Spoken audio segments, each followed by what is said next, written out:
Boa noite a todos, já estamos no ar. Meu nome é Leandro Auleta, sou médico ortopedista e gerente médico da MS. Hoje nós teremos o segundo episódio da terceira temporada da OsteoSeries e teremos conosco novamente especialistas profissionais filiados à Sociedade Brasileira de Ortopedia e Traumatologia e que tem grande expertise em dor.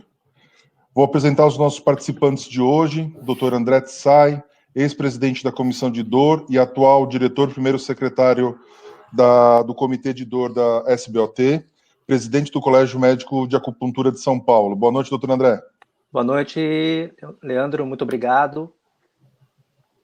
O doutor Paulo estará conosco também, ortopedista, pós-graduado e com área de atuação em dor. Boa noite, doutor Paulo. Boa noite, né? Tudo bem, pessoal? Olá. E também conosco o Dr. Jordão Andrade, ortopedista, especialista em cirurgia da coluna vertebral e dor de Caxias do Sul. Boa noite, Dr. Jordão. Boa noite, pessoal. Boa noite. Dr. André, fique à vontade, pode colocar a sua apresentação. Muito obrigado pela parceria. Eu que agradeço a MS pela essa realização. Nós do Comitê de Dor da SBOT temos trabalhado nessa área da dor, né, há alguns anos. Queria agradecer a oportunidade também ao presidente Dr. Ricardo Kobayashi, que antes mesmo desse comitê ele existir, né, ele já estava aí nas reuniões da MB, ajudando na elaboração do edital da prova, da elaboração das questões de prova. Então, queria agradecer a todos os envolvidos, né? Bom, hoje o que a gente vai falar é sobre analgesia multimodal ou polimodal, não exatamente nas dores intensas, tá? Mas sim nas dores crônicas. Só está um pouco errado aqui no folder. Bom, eu vou ter o prazer de poder debater um caso clínico depois da minha apresentação com o Dr. Jordão e também com o Dr. Paulo Corá. E queria declarar aqui que eu não tenho nenhum conflito de interesse, não recebi da MS por apresentar esta aula. E eu gostaria de dizer que a dor crônica dentro da sociedade mundial e da sociedade brasileira, ela tem sido cada vez mais prevalente, por alguns motivos. Uma, porque a população está ficando mais idosa. A gente tem uma expectativa de vida cada vez maior e, juntamente com isso, a gente tem adquirido outras comorbidades clínicas que acaba sendo um alimentador para a dor crônica, como, por exemplo, a obesidade e o sedentarismo. Esse aqui é um trabalho produzido pela SBED, que é a Sociedade Brasileira do Estudo da Dor, o ramo da IASP, aqui no Brasil, e eles notaram que em 2017, 2018, a prevalência da dor crônica na população brasileira gira em torno de 40%, ok? E tem uma leve inclinação para pegar o sexo feminino do que o sexo masculino. E aí você tem a distribuição aí conforme as regiões do Brasil, né? Mas, afinal de contas, semana passada vocês tiveram a aula sobre dor aguda e hoje eu estou fazendo um contraponto em relação à dor crônica. Qual que é a diferença, então, entre a dor aguda e a dor crônica? Bom, além do tempo, né, de evolução, que normalmente a gente fala que tudo que passa 3 meses é considerada crônica, mas existe um outro conceito que diz o seguinte, que toda aquela dor que permanece mesmo que você tenha aquela ferida já cicatrizada, ela é considerada uma dor crônica.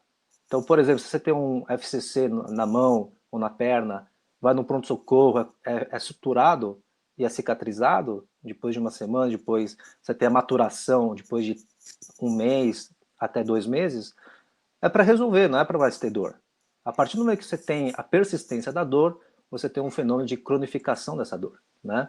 Então, a gente usa 6 meses, que é um padrão que a gente encontra na literatura, mas alguns até acham que a partir de 3 meses você pode considerar a dor crônica, né?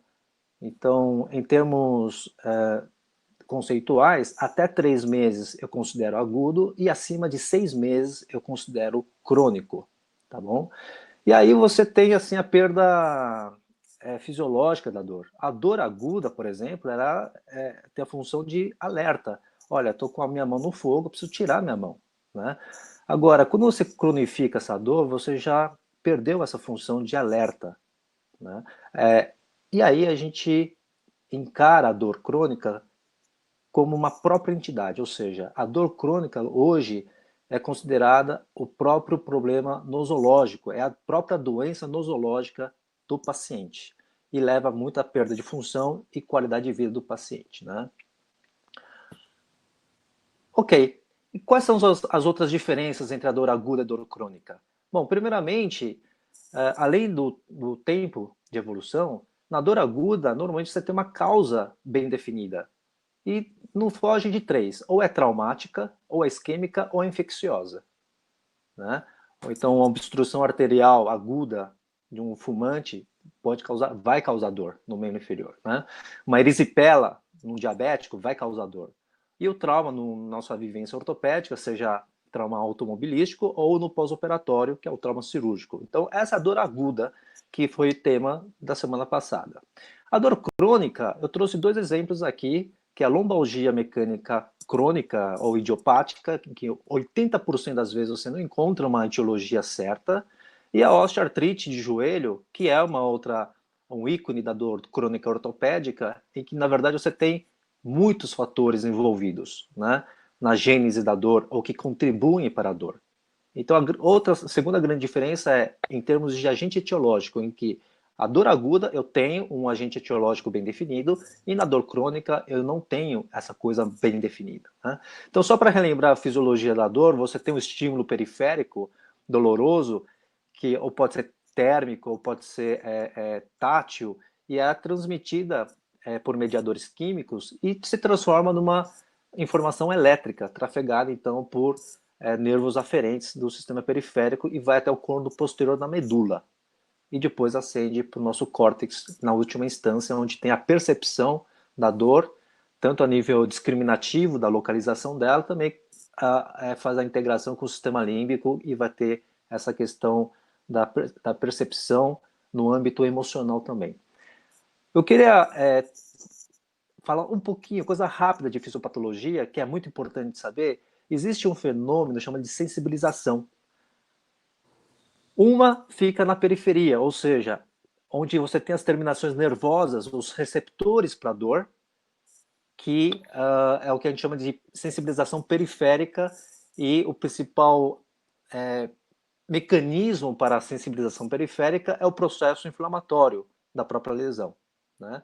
A partir do momento que essa lesão ela ou persiste, ou então você tem uma perpetuação da informação da dor até o corno posterior da medula, você começa a ter devido à plasticidade do sistema nervoso central, você começa a ter modificações a nível medular do corno posterior da medula e na camada, na membrana celular. E isso se chama sensibilização central.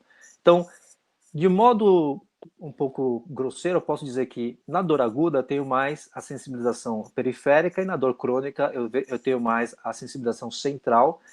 E nessa sensibilização central, eu tenho, pelo fato de você ter muita informação de dor a todo momento, por um período maior do que 6 meses, você tem brotamentos erráticos e também aumento de despolarização da membrana celular, ou até mesmo despolarizações ectópicas.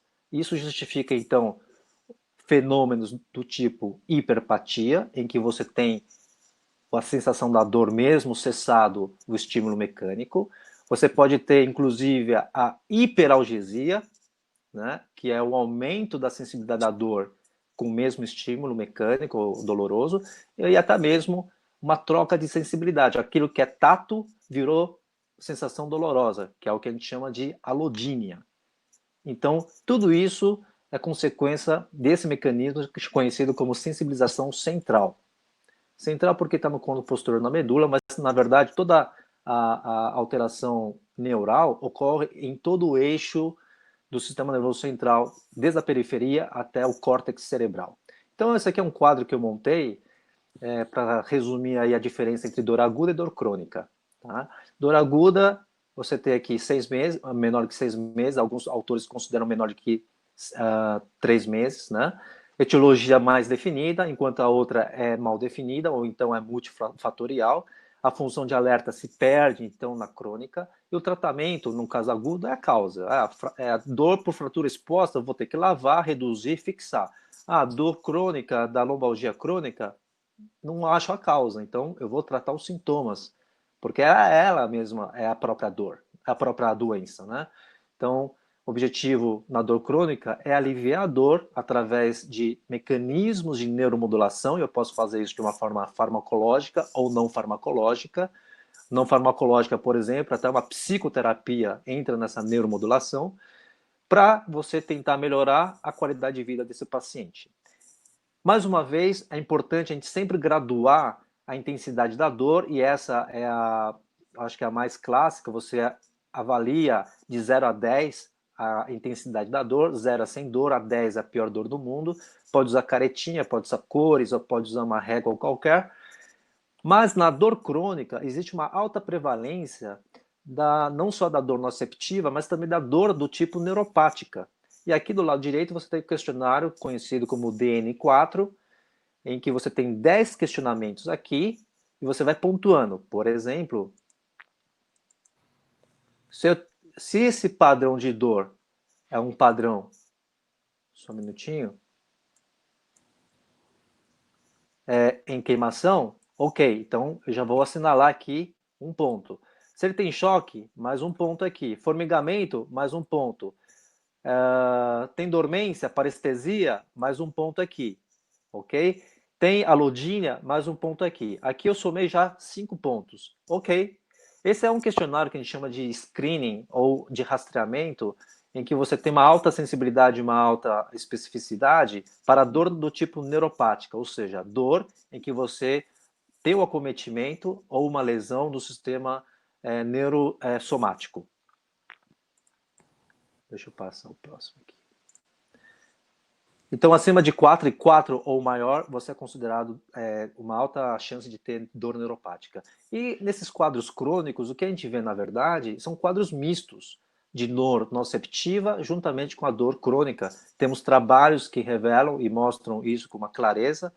E além do componente neuropático, eu tenho um componente muito importante que nós ortopedistas não aprendemos durante a nossa residência. Pelo menos eu não aprendi essa questão, né? Que é a dor miofascial. E hoje em dia tem sido a vedete aí em todas as especialidades, desde a medicina física e reabilitação, que já é há muito tempo assim, até a medicina de comunidade, na acupuntura a gente usa muito isso, na reumatologia, quase que, na minha opinião, é 100%, mas na literatura, por exemplo, na lombalgia crônica, é de 50% a 90% de você ter pontos gatilhos ou trigger points, configurando então a dor miofascial. Então, numa dor miofascial, numa dor lombar crônica, normalmente eu tenho pontos miofasciais na região do quadrado lombar e no grupamento dos glúteos, glúteo, médio, máximo, piriforme. Tá? Com os padrões de radiação que podem até mimetizar uma radiculopatia. Esse é um grande diferencial. A gente precisa fazer esse diagnóstico diferencial se de repente tem uma lombocetalgia simplesmente devido à presença de ponto gatilho ou realmente é devido à compressão da raiz nervosa. Bom, como que eu vou tratar essa dor crônica? Eu tenho 3 possibilidades, ou medicamento, ou procedimento, ou a parte não farmacológica, na qual você tem meditação, terapias de ondas de choque, psicoterapia, acupuntura, quiropraxia, biofeedback, balnearoterapia e hipnose, que já com algum grau de ciência, né? Com relação ao manejo farmacológico, que é o nosso interesse aqui, eu preciso ter 3 informações para me dar critérios de escolher que medicamento que eu vou prescrever para esse paciente. Primeiro, o tipo de dor. É nociceptiva ou é neuropática?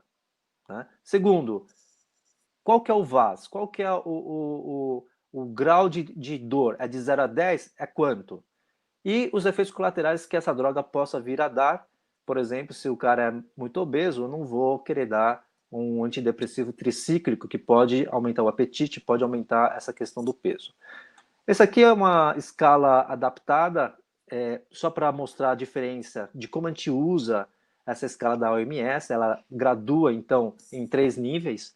Eu tenho aqui uma dor leve, que é considerada de 1 a 3, uma moderada, que é considerada de 4 a 6, e toda dor acima de 7 era considerada dor forte.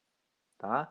A diferença do manejo é o seguinte: se eu tiver numa dor aguda, ele preconiza que você comece de cima para baixo, uma escala descendente. Então, eu vou começar já prescrevendo um opioide forte na dor aguda. Agora, na dor crônica é diferente. Na dor crônica, eu vou começar a escalar essa escala, essa escada. Então, o paciente chegou com você, eu vou começar daqui para cima. Ou seja, o paciente chegou com uma dor mais ou menos 3 ou 4, eu posso começar com analgésicos simples e adjuvantes, e conforme for respondendo, eu posso parar por aqui, ou conforme não for respondendo, eu vou aumentando esse nível de analgesia. Tá? Outra diferença: na dor aguda, a gente usa anti-inflamatório no segundo degrau. Na dor crônica, não se usa anti-inflamatório. Dor crônica, a gente não usa anti-inflamatório. E por último, eu quero que vocês lembrem dos medicamentos que a gente conhece como adjuvantes, ok? Adjuvante você pode usar em todos os níveis de dor. Então, essa aqui é uma tabela que eu simplifiquei. Vamos lá, que isso aqui é muito importante. Se vocês quiserem fazer um print, pode fazer um print. Dor nociceptiva, tem analgésicos simples, dipirona, paracetamol, anti-inflamatórios hormonais ou não hormonais e opiáceos, tá? Relaxante muscular e também vitamina B, eu posso usar. Na dor neuropática, eu vou ter anticonvulsivantes. Então, vocês vão ouvir falar muito da gabapentina, pregabalina, né? São os principais que a gente usa aqui. A carbamazepina é muito usada na neurologia. E os antidepressivos, que eu vou subdividir em 2 tipos, os tricíclicos e os duais. Duais porque eles agem tanto na via da noradrenalina quanto na via da serotonina. Bom, e o que é mais importante nessa aula é dor crônica. Como eu tenho multifator associado, eu não vou fazer uma monoterapia. Eu preciso unir as terapias, é um tratamento combinado, tanto medicamentoso como não medicamentoso, e dentro da medicamentoso, eu vou usar um conceito chamado tratamento multimodal ou polimodal. Qual que é esse conceito? Eu não vou usar, por exemplo, para tratar a dor do indivíduo, 2 drogas da mesma categoria. Não faz sentido eu usar, por exemplo, um topiramato ou uma carbamazepina junto com um tricíclico que vai agir no mesmo canal de sódio. Né? Eu não vou usar, por exemplo, uma pregabalina junto com uma gabapentina por uma dor crônica. Claro que não. Então, eu vou usar, por exemplo, um opiáceo com uma pregabalina. Aí sim eu estou fazendo um tratamento polimodal. Né? Por que isso? Qual é o objetivo de você fazer um tratamento polimodal? Primeiro, eu usaria uma dose menor, de tal maneira que eu produza menos efeito colateral. Certo? E aí, com a ação sinérgica, eu tenho um resultado melhor. E segundo, é para realmente produzir uma analgesia mais potente, é a sinergia dos medicamentos. Tá? E esse conceito eu posso levar também para o tratamento não medicamentoso. Isso aqui é só para mostrar que os guidelines europeu e americano, eles consideram como primeira linha no tratamento de dor neuropática, tanto agudo quanto crônica, os antidepressivos tricíclicos e duais e também os anticonvulsivantes, a gabapentina e a pregabalina. Tá ok? O tramadol, ele acaba ficando como segunda linha. Eu trouxe aqui um resumo. Bom, na prática, como que eu vou prescrever? Bom, paciente um pouco deprimido, eu posso usar então uma venlafaxina ou uma duloxetina, que são os duais. A venlafaxina, por exemplo, você começa com 37,5 miligramas e pode chegar até 10 vezes esse valor. E a duloxetina começa com 30 e pode chegar até 120 ao dia. Tá? A amitriptilina, por exemplo, começa com doses de 10 a 25, você pode chegar até 150 miligramas para atingir a analgesia. Tá? A pregabalina, você pode começar com 300 miligramas ao dia, só que a dose terapêutica, em média, chega a 1.800 miligramas e o máximo é de 3.600. A pregabalina começa com 50 ou 75 miligramas e você, usualmente, você chega a uns 300 miligramas para atingir a dose mais analgésica, por exemplo, para fibromialgia, podendo chegar até 600 miligramas. Tá? Toda essa categoria de adjuvantes tem uma frase que é start low, go slow. Ou seja, sempre comecem com doses baixas e vai escalonando aos poucos. Algumas medicações a cada 3 ou 4 dias, outras medicações uma vez por semana, que você vai acrescentando um comprimido ou até meio comprimido. Depende muito da sensibilidade do paciente. Então, esse é o recado que eu queria dar para vocês. Adjuvantes, não tenham medo de prescrever, tomem cuidado, tem algumas contraindicações, como por exemplo nos antidepressivos tricíclicos, glaucoma de ângulo fechado, alguns bloqueios de ramos, algumas arritmias e também quem sofre de retenção urinária. Tá? E aí eu tenho um quarto degrau, que é os procedimentos intervencionistas da dor, como, por exemplo, bomba de infusão de fármacos, e aí é uma coisa contínua que você vai injetando a medicação, procedimentos guiados por ultrassom, ou então por tomografia, tanto para fins de diagnóstico como para fins de tratamento.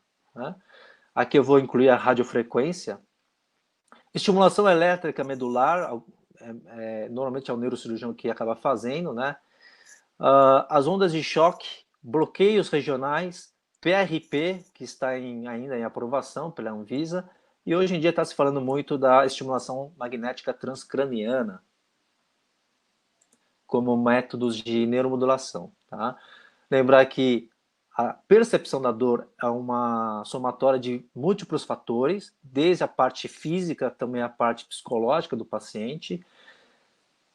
Na literatura, recomenda-se que pacientes crônicos, pelo fato de você já ter uma polifarmácia, de você tentar prescrever, então, um pouco menos de medicação e reforçar os métodos não farmacológicos. Então, por exemplo, desde 2011, a George Commission, isso aqui foi publicado agora, em 2017, no JAMA, ele começou a valorizar, dentro do seu hospital, se você faz acupuntura, se você oferece quiropraxia, se você oferece uma terapia cognitivo para tratamento e abordagem da dor crônica. Em relação à acupuntura, que é o que eu mais faço, já tem inúmeras evidências do seu benefício na dor crônica, principalmente na lombalgia crônica, na cervicalgia crônica, na osteoartrite de joelho, que é a minha tese de doutoramento, na enxaqueca e na dor do ombro.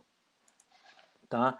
Inclusive na lombalgia está aqui, ó, incluso já há muito tempo nos vários guidelines, tanto europeus quanto americanos. Então, essa questão farmacológica e não farmacológica, o importante é a gente diversificar, é multimodal, é multidisciplinar, e é esse recado que eu quis passar. Muito obrigado pela atenção de todos.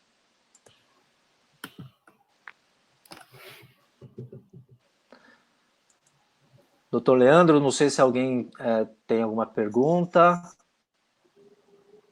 Acabou de chegar agora aqui, doutor André, pelo chat.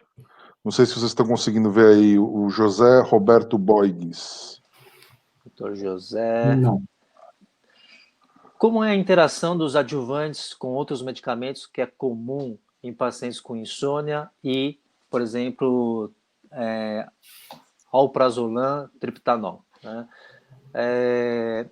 A gente tem que estar... primeiro, você tem que tomar cuidado com a interação nos mesmos receptores. Se você tem já um paciente que já vem tomando, por exemplo, medicações por conta da sua depressão, normalmente você não vai escolher essa categoria de triptanol, mesmo porque provavelmente vai competir na mesma via de ação. Tá? Então, em termos de analgesia, você vai ter que usar uma outra classe de medicamento, né?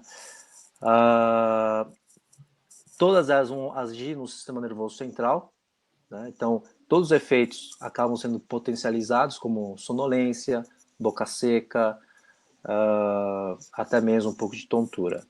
Tá? Então, eu pessoalmente evito muito aumentar doses, eu mesclo a questão farmacológica com a não farmacológica. Muito dessas medicações, para tentar conciliar, eu prescrevo à noite, para que você, até paciente que tem insônia, já aproveita e já tenta usar o efeito colateral como ação terapêutica, né?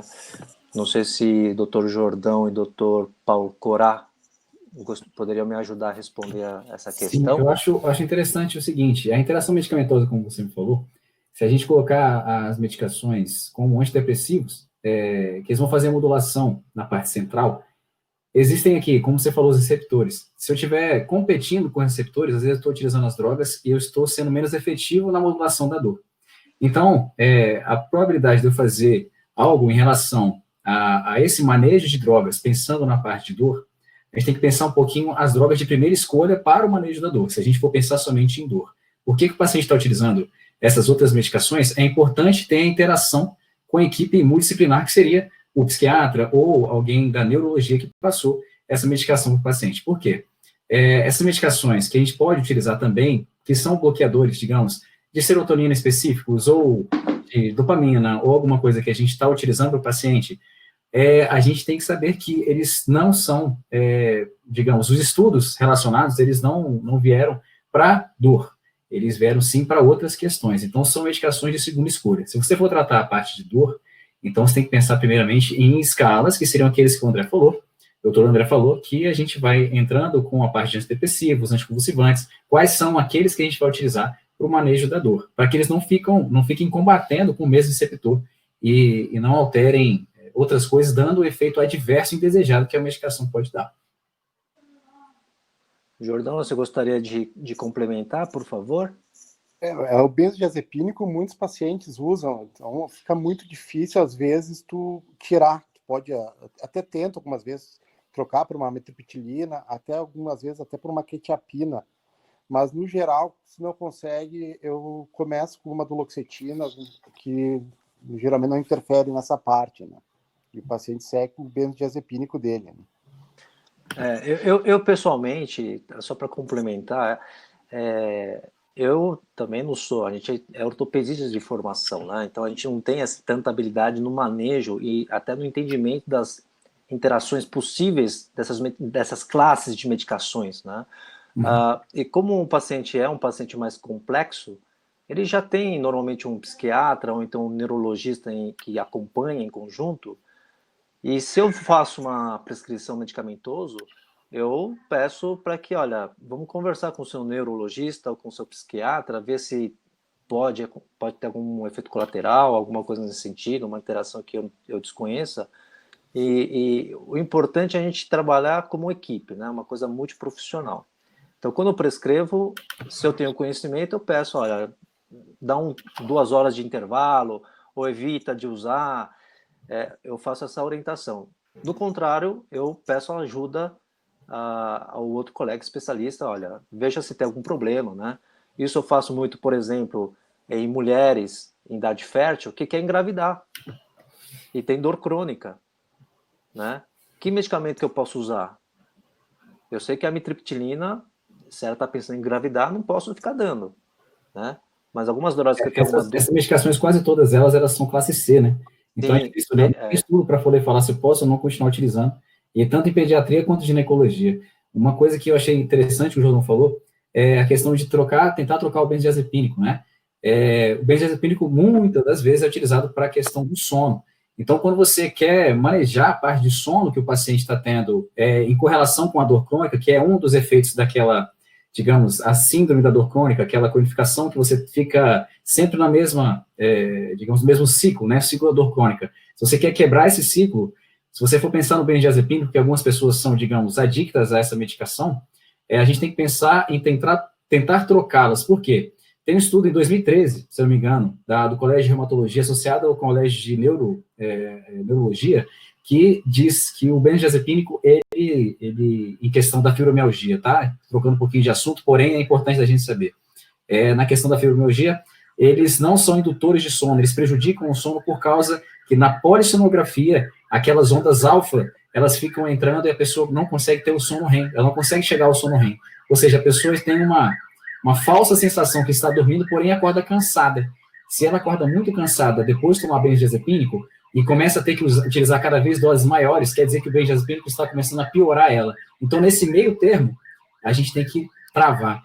Seja uma utilização de medicações como a trazodona, que a gente vai tentar modificar, medicações como a quetiapina, que o Dr. Jordão falou, medicações como a amitriptilina. Então, a gente tenta manejar tudo isso para tentar o máximo possível diminuir os benzodiazepínicos e tirar aquelas ondas alfa, ou aquelas ondas que interferem no sono da pessoa, para a gente melhorar o sono da pessoa, que é muito importante na dor crônica.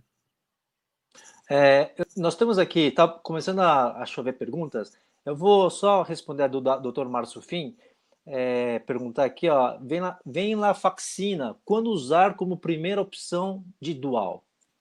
Nós temos a duloxetina e a venla. Por favor. Muito, muito boa. Eu estava em discussão de caso com essa parte da venlafaxina, ou da desvenlafaxina, que é um profármaco, a utilização do dual, a escolha do dual, quase na maioria das vezes eu coloco à disposição do meu pensamento quanto ao paciente. O paciente, se tem alguma questão depressiva, eu penso em relação a... Eita, barulho veio aqui atrás.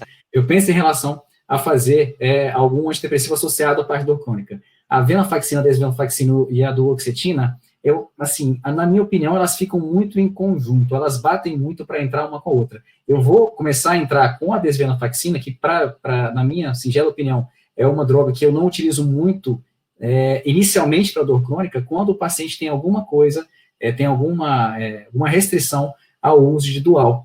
Então, inicialmente, por todos os guidelines que a gente começa a seguir, o dual, que é a duloxetina, a desvenlafaxina também é um dual, porém a duloxetina é a que tem mais estudos para relação à dor. E a desvenlafaxina, qual que é a diferença da venlafaxina? Eles são recaptadores de serotonina e noradrenalina, porém a venlafaxina e a desvenlafaxina, eles recaptam mais serotonina do que noradrenalina, em questão de 70 para 30, ou seja, se eu for pensar o que eu estou querendo do paciente, né? Pensando na noradrenalina e na serotonina. Eu estou querendo alguma coisa em relação ao sono, à tranquilidade, eu penso um pouco mais sobre a desvenlafaxina. Porém, quem fala melhor sobre isso é o psiquiatra, tá, pessoal? Mas essa questão, essa correlação, o que eu vou querer? O recaptador de serotonina ou de noradrenalina? Se no dual normal, quanto mais eu coloco a dosagem mais alta, mais noradrenalina eu estou pegando. Porém, a desvenlafaxina, a dosagem já começa, o jogo já começa um pouco alterado. 70% para serotonina e 30% para a parte de noradrenalina. Ou seja, para a parte de dor, especificamente dor, a desvenlafaxina não é tão ativa se eu utilizar ela somente a desvenlafaxina. Eu vou ter que colocar a desvenlafaxina junto com outra coisa. E se o paciente já tem alguma interação medicamentosa com alguma outra medicação, não é legal de eu pensar colocar uma droga já associada a outra para pensar em dor, entende? Jordão, gostaria de complementar? Eu geralmente eu tenho assim a duloxetina, a melhor para o paciente, aquele que tem mais sintomas depressivos, né? E a venlafaxina para uma paciente mais jovem que sente assim mais ansiedade. Então eu olho mais por esse lado, assim. Não é nada que tem uma comprovação, mas eu já ouvi vários especialistas falando isso. E realmente tu vê que uma paciente mais jovem, mais ansiosa, a venlafaxina funciona melhor. Às vezes até quando a duloxetina não funcionou, a venlafaxina ajuda mais, né? Perfeito. É uma das questões também, acho legal. Outra coisa que é importante quanto maior... A gente vai estourar o tempo, Corá. É verdade. Só que elas trazem adição. Se a gente pegar e tirar do nada, as pessoas que têm uma dosagem mais alta, elas precisam dessa droga e ficam com signos de abstinência. Então a gente tem que ter cuidado com o manejo dessas duas drogas. Sim, isso é verdade. Eu vou fazer um comentário da doutora Denise Batista, do Rio de Janeiro. Obrigado participação. Acho importante lembrar que os antidepressivos podem fazer os bipolares entrarem em franca mania, sendo importante discutir com o psiquiatra do paciente. Perfeito, muito obrigado pelo comentário. Dr. Salles Vieira tem uma pergunta. A associação do duloxetina e pregabalina, sempre na dor neuropática? Vamos esperar essa pergunta, tá bom, Dr. Salles? Eu vou apresentar o caso e durante a apresentação do caso a gente vai responder esse questionamento, tá bom? Vamos para o caso? Bom. Eu vou compartilhar. A gente vai falando e perde o tempo, né, André? Desculpa. Por isso que a gente tem que dar uma moderada aqui, né? Só um minutinho. Vamos aqui apresentar isso. Vamos lá.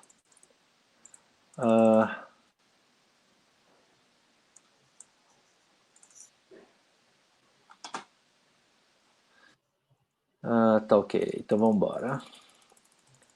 Queria dizer que esse caso, queria agradecer ao Dr. Paulo Corá. É um caso da clínica dele. Eu vou fazer a apresentação aqui, né? É uma senhora de 53 anos, diarista. Ela foi atendida aí numa clínica com queixa de dor lombar há mais ou menos 10 anos, sem sinais de alerta, trauma, etc. e tal. Ela tem um peso de 108 quilos, tá? Uma altura de 1,48, um IMC de quase 50. Refere, então, episódio de queda frequentes por perda de força súbita em membros inferiores, sem trauma, há mais ou menos uns 2 anos, e de 1 ano e meio para cá, 1 ano e 4 meses, essa parte clínica começou a piorar. Ela tem dor também em quadris, né, dos dois lados. A marcha, ela tem uma dificuldade na hora de deambular. No exame clínico, tem pontos, gatilhos, trigger points, na região de paravertebral e glúteo à esquerda, né? No entanto, ela tem mais dor na região da sacroiliaca direita. Patrick Faber é positivo. Ela tem uma parestesia na região de S1, do lado direito. A dor principal é do lado direito. Tá ok? Ela tem uma termografia que eu vou mostrar aqui. Eu vou mostrar mais para frente. Até neste momento, eu gostaria que os nossos debatedores pudessem fazer algum comentário. Vamos começar com você, Corá, por favor. Bom, ótimo. Vamos lá. Essa paciente é uma paciente já minha há um tempinho, que eu já venho seguindo ela. Eu comecei seguindo ela, como eu falei para vocês, foi na clínica popular. A paciente com muita dor, que ela chegou para a gente, uma paciente grande obesa, que não conseguia fazer muita atividade, com muita dor na coluna, muita dor nas pernas. Ela tinha dor em todo quanto é lugar. E de difícil manejo medicamentoso inicial. Mas vamos lá. Essa paciente, para a gente ter uma ideia um pouquinho melhor, a paciente que ela tinha dores difusas, ela tinha sensibilizações já, digamos, periféricas e centrais, e também ela tinha, digamos, uma dor em coluna que era do tipo mista, que é uma dor que vinha da coluna e irradiava para a perna, que era de característica, que pegava um dermatomo específico, o dermatomo de S1, com diminuição progressiva de força e quedas, eu tenho que, não necessariamente eu tenho que pensar exclusivamente em dor miofacial, mas como pego um dermatomo específico, eu tenho que pesquisar a coluna, eu tenho que pesquisar se está vindo de alguma coisa em relação a essa perda de força e sensibilidade que o território, digamos, de S1 está sendo acometido. Corá, quando ela apareceu, qual que é o VAS dela? Ela tinha um VAS de 10, ela tinha ela, na pergunta, né, como é que é a sua dor? Sua dor de 0 a 10 está de quanto? Ela falou, minha dor é de 10 e eu não consigo fazer nada, eu caio, eu tô com uma dor insuportável no meu quadril, uma dor insuportável na minha coluna. Essa era a dor que ela falava. Tá bom. E outra pergunta, você chegou a aplicar o DN4? Você viu, assim, quanto que deu o DN4, mais ou Sim. menos? O DN4 dela, como a gente falou na sua apresentação, foi muito boa, muito obrigado pela apresentação. O DN4 dela, digamos, foi positivo para a dor neuropática, porque ela tinha uma dor, uma parestesia, ela tinha falta de força, ela tinha dor ao encostar na pele, uma dor, uma alodinia também, em território inferior, ali na parte de S1. Então, esse DN4 dela, se eu não me engano, porque eu não estou com o DN4 em si que eu fiz com ela, mas ela deu de 8, se não me engano. Tá. É uma dor assim que ela estava bem alta quando entrou, tá? E digamos que a dor já dormista com parecer neuropático, né? Por isso que você considerou, então, é um quadro de dor crônica por conta do tempo e é um quadro de dor crônica mista, tanto Isso. tem um componente nociceptivo e o neuropático, certo? Sim. E também o miofascial que você falou, né? Sim. Tá bom. Jordão, eu acho que o Corá ele pediu essa radiografia, ou veio de algum outro serviço, justamente para ver se tem alguma coisa no quadril ou na coluna, né? Você que é colunista, é muito comum, né? Você ter uma dor da coluna com diagnóstico diferencial com patologias do quadril e vice-versa. Aliás, você tem uma lombocetalgia que passa pelo quadril. O que você poderia comentar em relação à radiografia, se você enxerga alguma coisa, por favor? Na radiografia de bacia, eu não vejo nada de alterado. Né? Talvez tu consegue ver alguma alteração no nível de coluna, mas para a coluna ela não está boa a radiografia.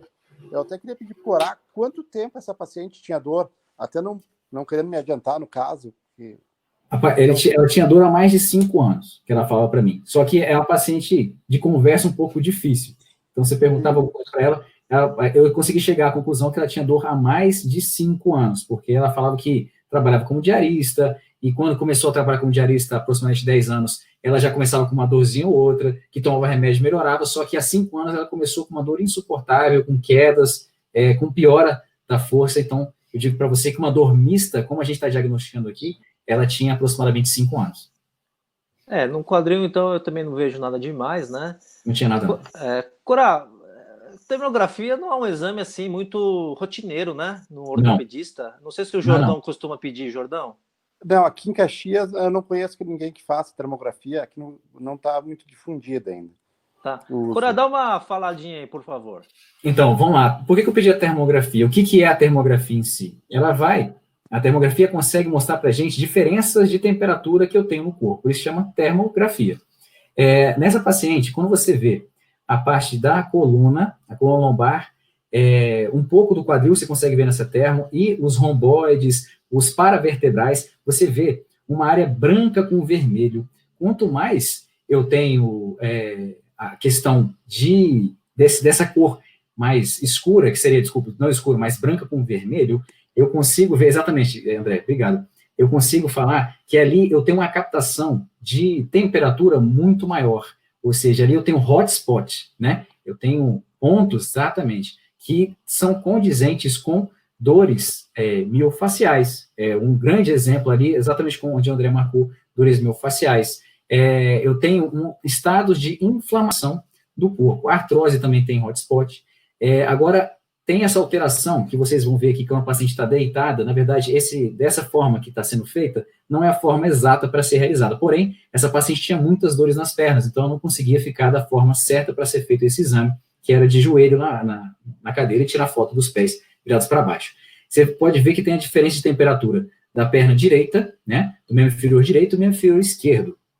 Essa diferença de temperatura que eu falo para vocês, que está mais azul, está mais roxo aqui na perna direita, quer dizer que eu posso ter dores de origem nervosas, ou seja, a coloração vai ficar dessa forma, porque eu tenho diminuição da temperatura, ou seja, eu posso ser sustentado por simpático, digamos que tem uma vasoconstrição no local, eu posso ter alterações na parte nervosa, neurosensorial, e assim vai alterar a coloração também da pele para um estado um pouco mais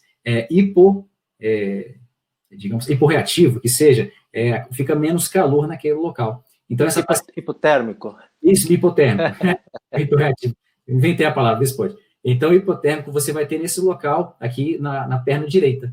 Ou seja, você às vezes pede a termografia para te ajudar no diagnóstico da dor neuropática. Com certeza, exatamente. A vez que eu peço mais a termografia é pensando em dor neuropática e dor sustentada pelo sistema simpático. São as vezes que eu peço termografia, e também como se eu vou dar uma aula, coisa assim, e essa paciente eu estou vendo que ela tem trigger points com menos de 4 quilos de força que eu faço sobre o local, ela apresenta aquelas dores miofaciais intensas. Opa, vamos fazer uma termografia para vocês verem, evidentemente, os pontos gatilhos que ela tem. E ali apresenta muito bem para a gente. E essa imagem foi cedida pelo meu amigo Rodrigo Soares, que é acupunturista e termografista também. Ótimo. Bom, eu vou passando aqui agora, eu acho que... Só um minutinho, por favor. Tenho que tirar isso aqui. Vamos ver se eu consigo passar.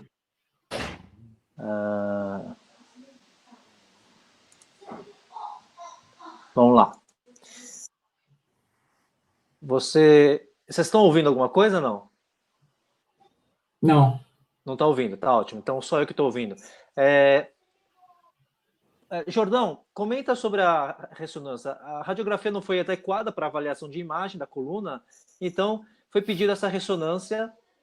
Por favor, pode dar uma comentada? Não, então, na ressonância fica evidente a espondilolistese L5-S1, grau 2, 3, né? E principalmente muito acentuada a inclinação sacral dessa paciente, né? Aham.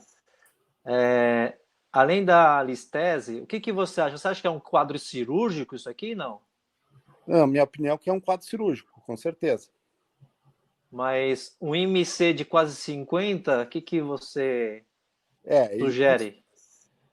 Isso é muito complicado. Eu continuo sugerindo a cirurgia, mas talvez seja o caso da paciente primeiro fazer a cirurgia bariátrica.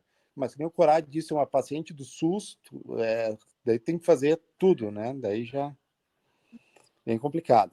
Mas primeiro faria a cirurgia bariátrica e depois, com certeza, a cirurgia, caso cirúrgico. Uhum. Bom, essa paciente, ela tem esse quadro que cirúrgico, né, como o Jordão falou, mas tem essa comorbidade clínica muito importante, que é a obesidade, e não quer operar no momento, né? Então, em termos de tratamento conservador, bom, essa é mais ou menos a imagem aqui, você tem a parte do escorregamento, tem a lise, tem um componente de artrose facetária também, né? Evidenciado, tem compressão radicular, então provavelmente essa neuropatia, esse formigamento do território de S1 é compatível com a imagem de ressonância, não exatamente, talvez uma pequena contribuição dos pontos miofasciais, né? Ela tem que ter também a compressão de L5 ali, com certeza, né? Não é? Isso. Pelo menos L5 tem, né? Sim, Tem. sim. E aí, o que você faria na cirurgia? Qual que é seu plano cirúrgico? Olha, faltaria um raio-x panorâmico para ver a questão do equilíbrio sagital. Mas, no mínimo, nessa paciente, teria que fazer uma artrodese até L4, teria que fazer uma osteotomia ali do domus do sacro e a descompressão, e faria uma fixação com parafuso do sacro até L5, que a gente coloca ali, né? Perfeito. Mas ela não quer operar. Não quer operar, tem que caprichar no tratamento. Eu concordo com o Jordão demais, que é questão cirúrgica. Eu até falei com ele que a gente discutiu o caso. Eu acho que a indicação, sim, dela é cirúrgica.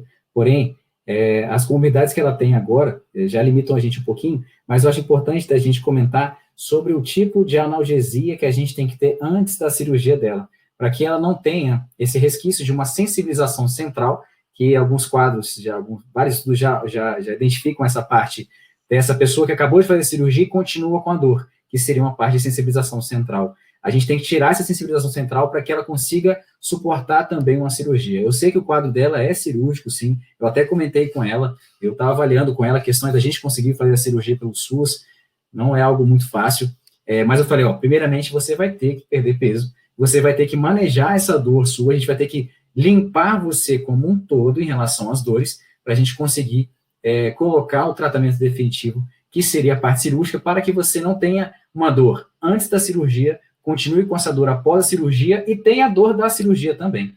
Então, eu acho importante de saber que, mesmo que o caso seja cirúrgico, um cirúrgico crônico, a gente tem que pensar na sensibilização que essa dor causou a esse paciente. Então, a gente tem que desensibilizar e fazer uma analgesia pré-cirúrgica para que ele consiga, ela, na verdade, consiga melhorar esse quadro de sensibilização que ela tem. Sim. Bom, ela veio, então, com o uso de diclofenaco e nimesulida, 2 anti-inflamatórios, né? Já comentei sobre isso, na dor crônica a gente não usa, você pode usar, de repente, uma dor agudizada, tudo bem, mas não de forma crônica, tá? Então, esse é o recado que eu gostaria de deixar. Aí o Corari resolveu colocar o Viminol, né? Isso. 70 miligramas 12 em 12 horas, pregabalina de 75 de 12 em 12, o arpagofitum, procumbis 400 de 12 em 12 por 45 dias, e codeína de 30 miligramas para resgatar, né? Jordão, o que você acha dessa prescrição? Você faz diferente? André, aqui eu não uso muito o Dividol porque a gente teve problema de fornecimento há algum tempo, agora normalizou. Tá? A pregabalina eu gosto bastante, de 12 em 12. O Arpadol, talvez, não, eu acho que realmente colocaria um analgésico simples ali junto. A Novalgina, talvez no lugar do Dividol, né? Uhum. E eu acho que um opioide, né? Sim, aqui o Corá deixou aí o codeína, um opioide fraco, né, de resgate. A codeína, no geral, no SUS, o que a gente mais tem é a codeína, né? Uhum. Então, os pacientes acabam usando muito. Então, acho que é uma opção, né? Mesmo se ela tem dor forte, acho que a codeína é uma opção que é viável, né? Então, até dá para aumentar um pouco a dose, dá para chegar em torno ali de 60 miligramas, né? De 6 em 6. Uhum. E tem muita gente que não conhece essa medicação. Corá, você fala um pouquinho rapidamente aí. Esse foi um dos motivos de eu ter trazido esse caso para a gente, que é a questão da gente estar entrando com o Vinol, que é uma droga, digamos, uma droga nova, né, para que a gente faça a prescrição. Ele chegou no mercado, essa medicação, para fazer digamos, uma competição sadia com os opioides, para diminuir a quantidade de opioides a serem utilizados. Então, foi um caso que eu coloquei essa droga para essa paciente, por causa das correlações que ela tinha com o tramal. Isso não cheguei a falar com vocês, mas ela falou que passava muito mal com o tramal. E a codeína era uma droga que ela suportava, mas também não ficava tão bem. Então eu falei, uma droga que a gente tem de escolha para os opioides quando fazem esse mal, né? Porque quando faz ativação da área póstroma, a pessoa fica nauseada. E essa paciente tinha muita náusea. Ela tomava o tramal e falava, doutor, é a minha coisa de, assim, eu estar num barco e quero vomitar toda hora. Então, eu falei, então, alternativa do Dividol, que é uma medicação que ele atua a nível central da lâmina 5. A lâmina 5 é uma lâmina, digamos, polimodal, né? Essa atuação dessa droga nesse local, sem fazer os efeitos que o tramal ou a codeína, que são opioides fracos, trazem para a gente, foi uma das sugestões que eu dei para ela antes de tentar entrar com uma droga, um opioide mais forte, o qual a gente, na parte que agora aprendendo bastante a utilizar nos pacientes oncológicos, a gente nem utiliza muito mais a questão da codeína. É já pensado em colocar um opioide forte em baixa dosagem, porque não tem que fazer passagem hepática para fazer a efetivação. E aí, como classe de medicamentos que eu comentei lá no começo, ela encaixaria em qual classe de medicamento? Seria como se fosse uma alternativa ao opioide. Tá. Né? É um opioide fraco.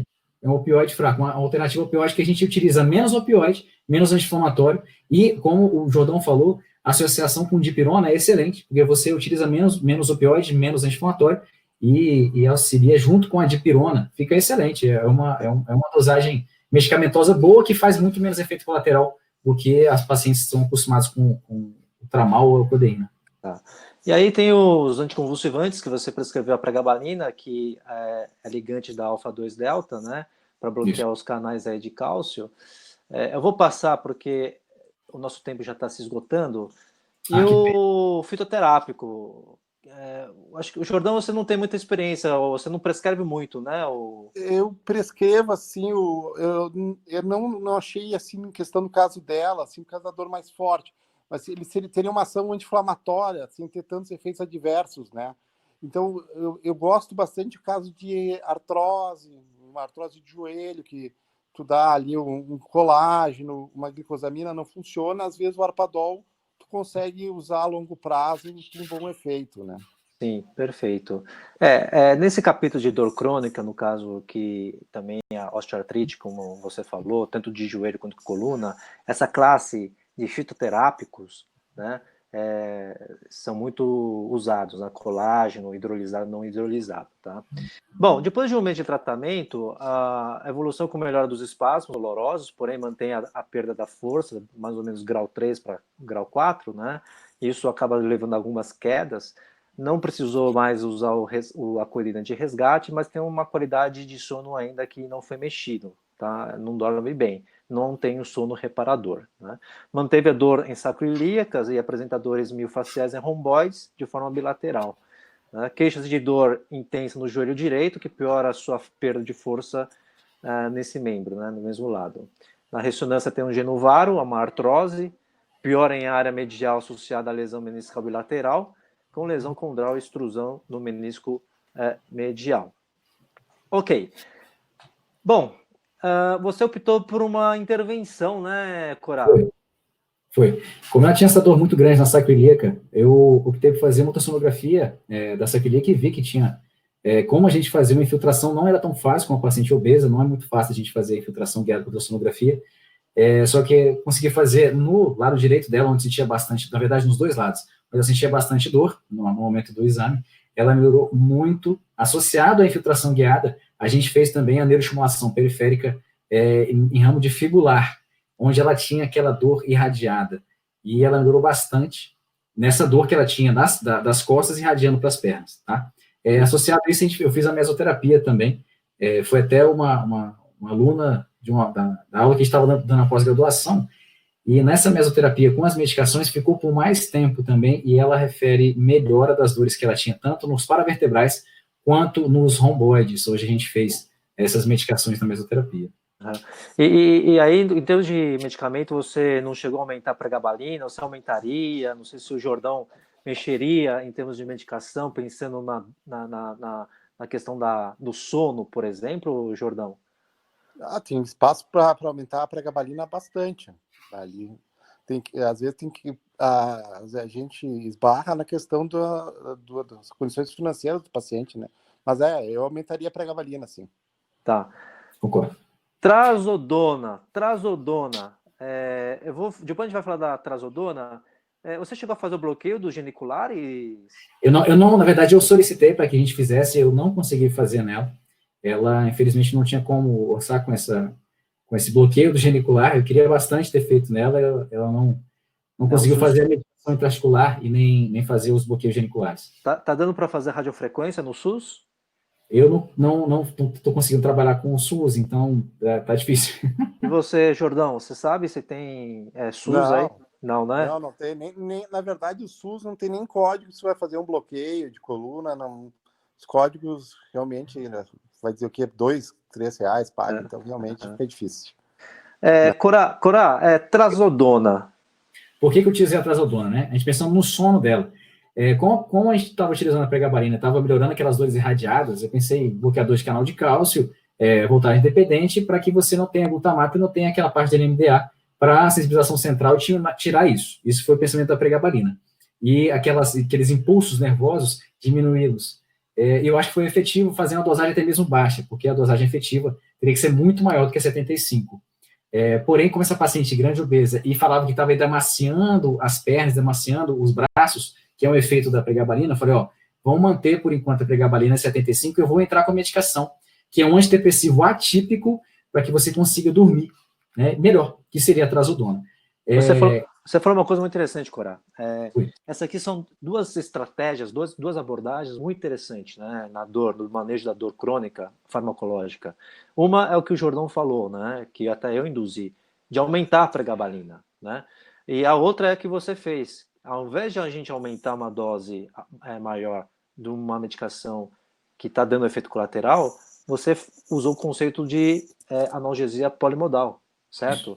Você introduziu uma nova droga e não precisou aumentar a dose da pregabalina. Então, acho que é um caso excelente, digamos assim, exemplar no sentido de ser um padrão no nosso manejo polimodal, tá bom?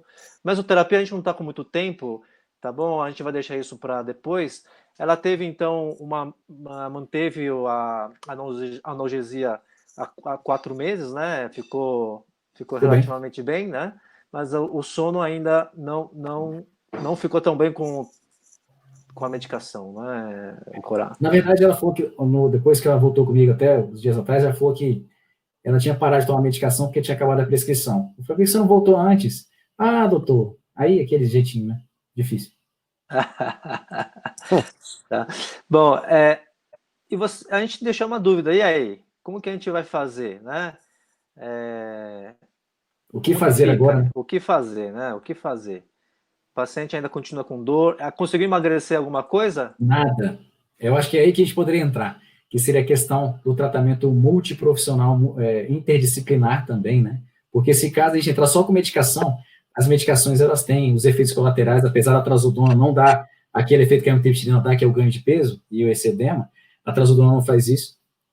E só que só com medicações essa paciente não vai sair de onde ela está. Então, no meu conceito, o que eu falei para ele, bati na tecla várias vezes, a gente ficou uma consulta inteirinha falando disso, parar de pensar que somente a medicação ou a intervenção iria fazê-la ficar bem, porque isso seria um paliativo para que entrasse a equipe multidisciplinar e conseguisse tratá-la, sabe? Então, assim, ela tem que perder peso, ela tem que fazer algo para melhorar a qualidade do sono, fazer uma melhora total dela, e não somente pensar que medicações ou infiltrações ia melhorar a vida dela, não vai.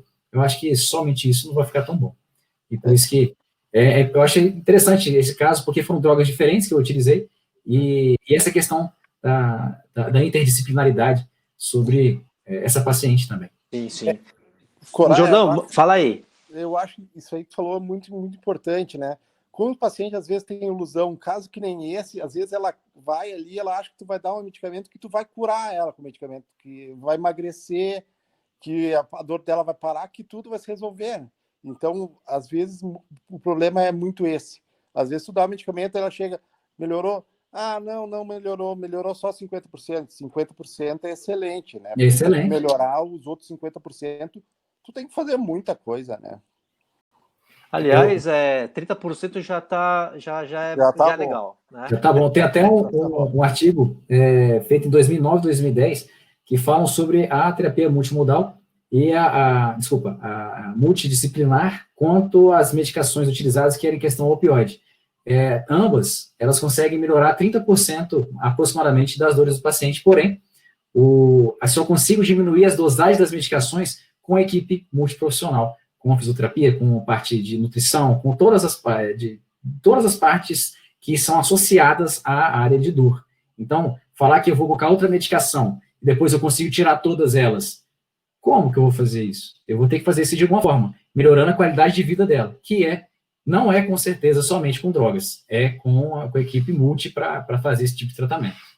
Eu vou fazer um comentário que eu, normalmente, como a gente trata dor crônica, né, é muito, como você falou, um tripé, né, dor crônica, depressão e insônia, e tem um ciclo vicioso, né, você tem que quebrar esse ciclo. Então, tratamento do padrão de sono é muito importante. Eu, pessoalmente, às vezes eu peço muita polissonografia para os pacientes, né, e para essa paciente, a medicação não foi tão efetiva, né, para o padrão de sono. E uma coisa que nossa cultura tem é tomar muito café. Então eu pergunto, a senhora toma muito café? Ou principalmente depois à tarde, depois das 4 da tarde? A gente tem que lembrar da higiene do sono. Né? Estimulante, né? Estimulante. Então às vezes não é café, mas é chá verde, é um chocolate que tem xantina. Então essa parte dietética é muito importante. Em resumo, assim, é o estilo de vida. Bota para caminhar, regula a alimentação, que os outros 50% está aí, né? Ou até mais.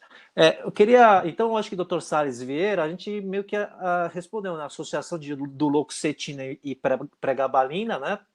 Na dor neuropática, não é sempre, você pode começar com um ou com outro, e conforme for, a gente vai associando, aumentando a dose ou introduzindo uma nova droga, contanto que seja em mecanismo de ação diferente, tá? Doutora Marta Rebeca, boa noite. Para a fibromialgia, a duloxetina ainda é medicação de escolha? Ou a venlafaxina também é uma boa opção? Por favor. Quem gostaria? Bom, foi uma boa pergunta. Se ainda é medicação de escolha. A duloxetina e a pregabalina, vou falar de duas drogas diferentes, depois eu falo da venlafaxina. Ela não digamos, uma medicação de escolha pelo colégio europeu, tá? Pelo colégio americano, ela é uma boa droga. Porém, pelo europeu não é. As medicações, elas estão muito correlacionadas ao que o paciente tem associado. Então, se eu falar para você que eu vou utilizar somente a duloxetina, o paciente com fibromialgia vai melhorar, é muito superficial falar isso. porque é uma droga, digamos, aceita pelo colégio americano para você poder fazer, para tentar manejar o que o paciente está sentindo.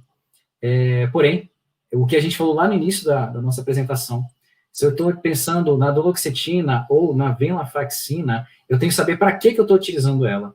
A venlafaxina, como eu falei para vocês, 70% serotonina, 30% noradrenalina. Então, a parte de dor, quando você pensa em noradrenalina, que é mais efetiva, digamos assim, ela não pode ser utilizada pensando somente em droga de primeira escolha, somente ela, tem que ser associada a outra coisa.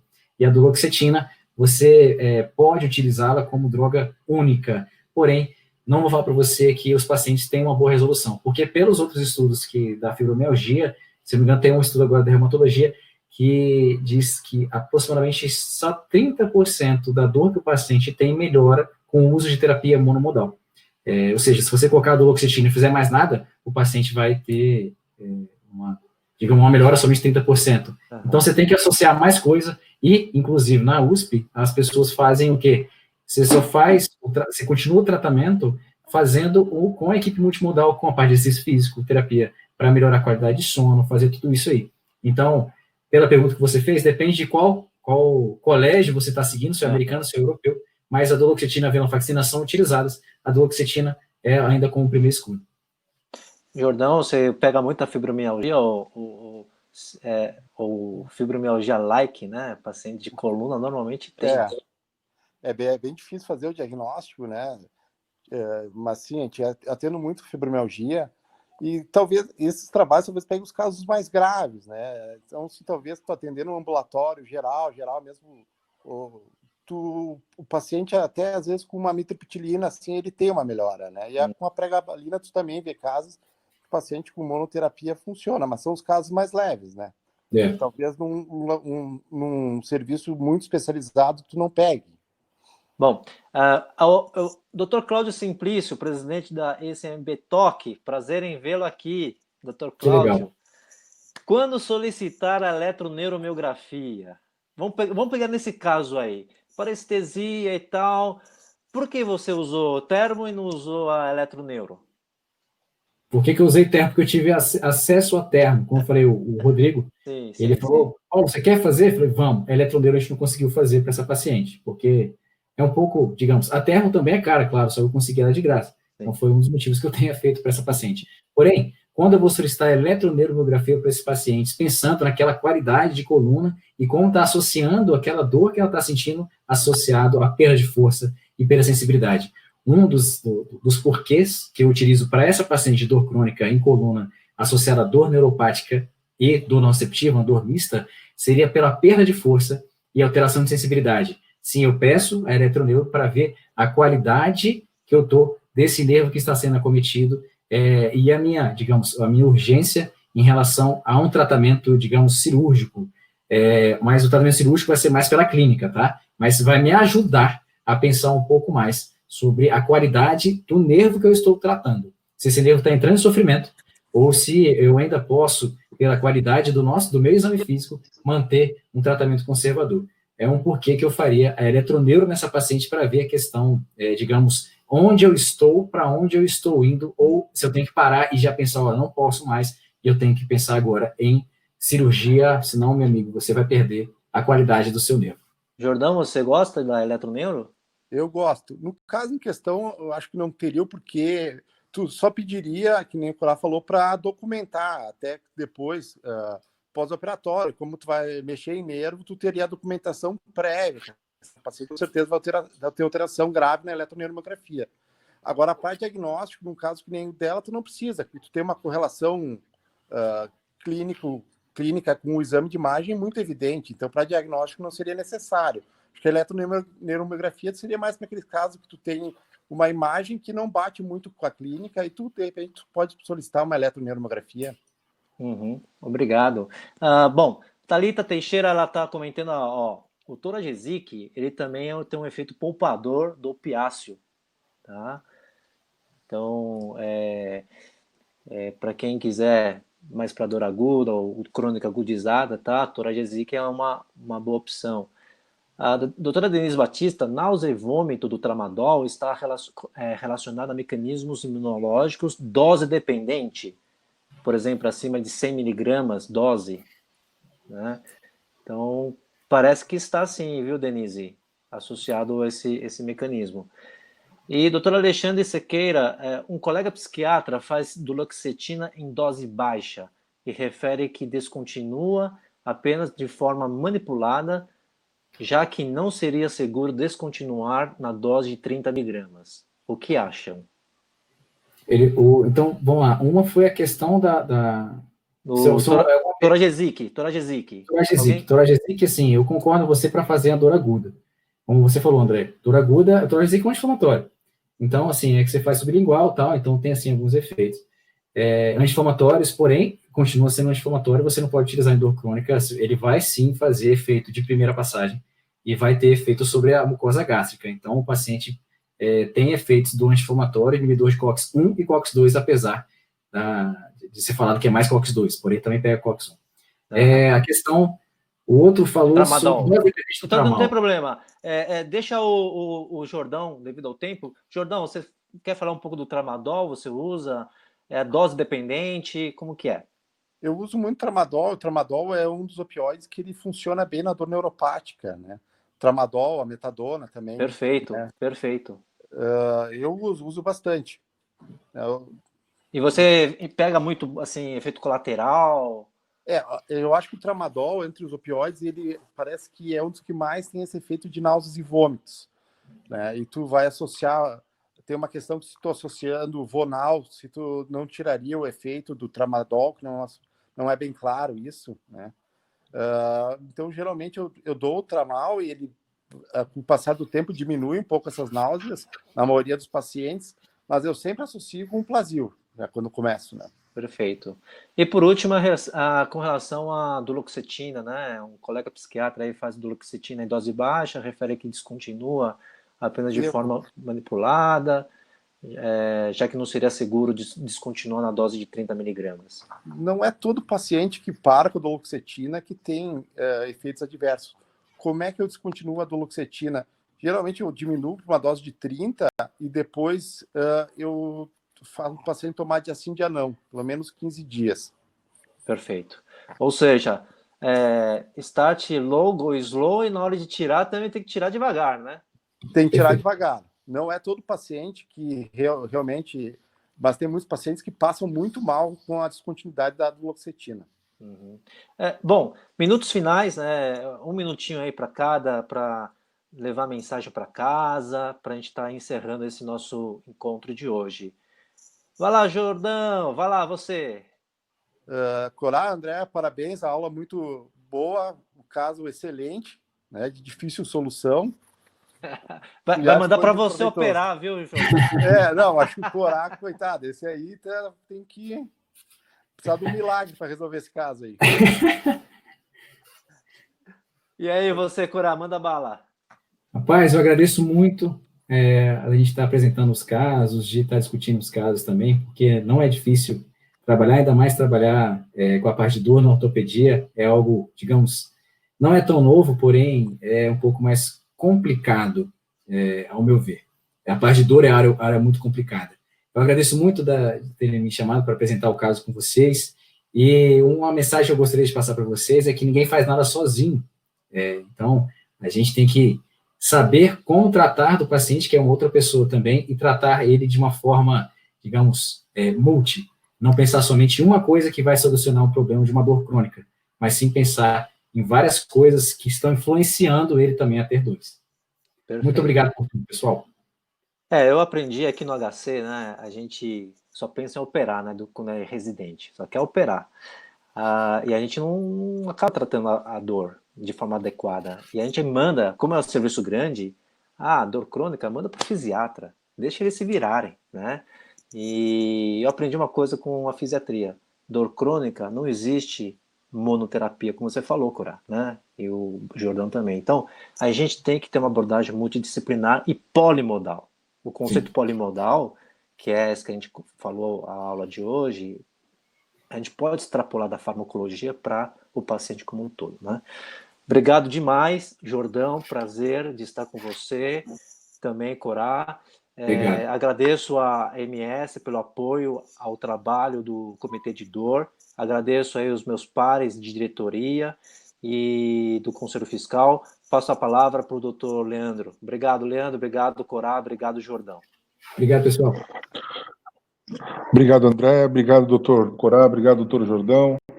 A gente está muito feliz em poder dividir esse momento com vocês. Estamos só na metade da temporada, a gente ainda vai ter mais 2 episódios, mais um episódio falando de dor e o outro que vai ser um episódio especial aí dessa temporada. Muito obrigado a todos que nos assistiram. Esperamos ver vocês de novo em breve. Até mais. Tchau, tchau. Boa noite. Boa noite.